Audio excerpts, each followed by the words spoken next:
He was driving home one evening on a two-lane country road.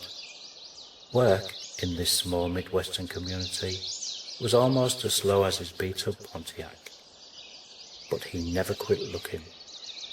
Ever since the Levi factory closed, he'd been unemployed, and with winter raging on, the chill had finally hit home.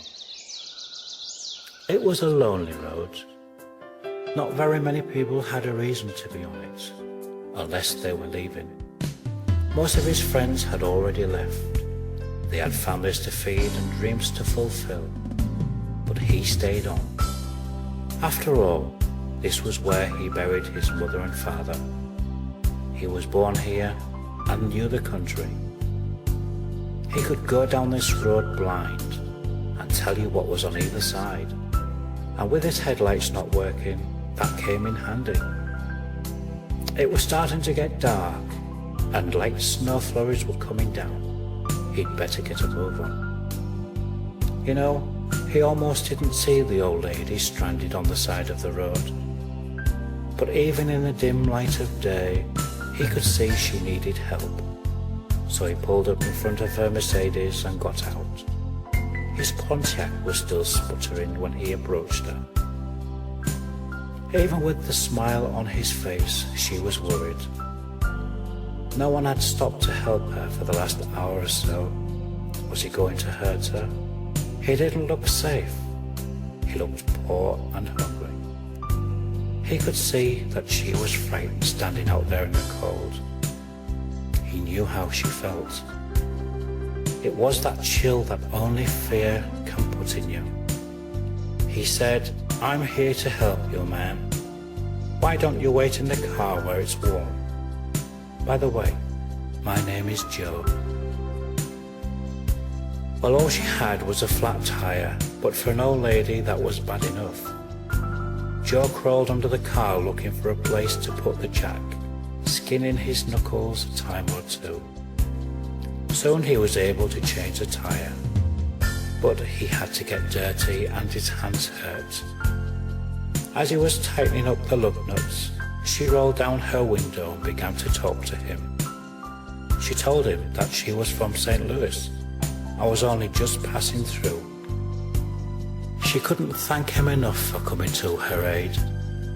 Joe just smiled as he closed her trunk. She asked him how much she owed him. Any amount would have been all right. She had already imagined all the awful things that could have happened had he not stopped. Joe never thought twice about the money. This was not a job to him. This was helping someone in need. And God knows there were plenty who had given him a hand in the past. He had lived his whole life that way, and it never occurred to him to act any other way. He told her that if she really wanted to pay him back, the next time she saw someone who needed help, she could give that person the assistance that they needed. And Joe added, "And think of me." He waited until she started a car and drove off. It had been a cold and depressing day, but he felt good as he headed for home, disappearing into the twilight. A few miles down the road, the lady saw a small cafe. She went in to grab a bite to eat and take the chill off before she made the last leg of her trip home. It was a dingy-looking restaurant. Outside were two old gas pumps. The whole scene was unfamiliar to her. The cash register was like the telephone of an out-of-work actor. It didn't ring much. Her waitress came over and brought a clean towel to wipe her wet hair. She had a sweet smile, one that even being on her feet for the whole day couldn't erase. The lady noticed that the waitress was nearly 8 months pregnant, but she never let the strain and aches change her attitude. The old lady wondered how someone who had so little could be so nice and giving to a total stranger. It was then that she remembered Joe. After the lady finished her meal and the waitress went to get her change from $100 bill, the lady slipped right out of the door.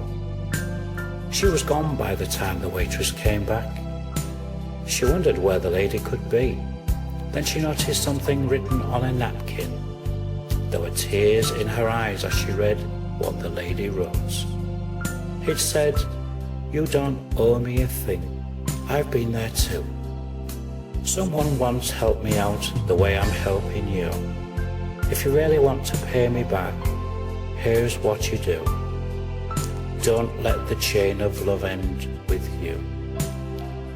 Well, there were tables to clear, sugar bowls to fill, and people to serve, but the waitress made it through another day. That night when she got home from work and climbed into bed, she was thinking about the money and what the old lady had written. How could she have known how much she and her husband needed it? And with the baby due next month, it was going to be hard.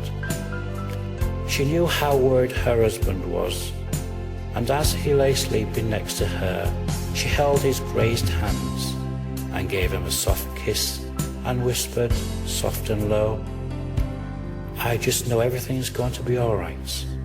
I love you, Joe."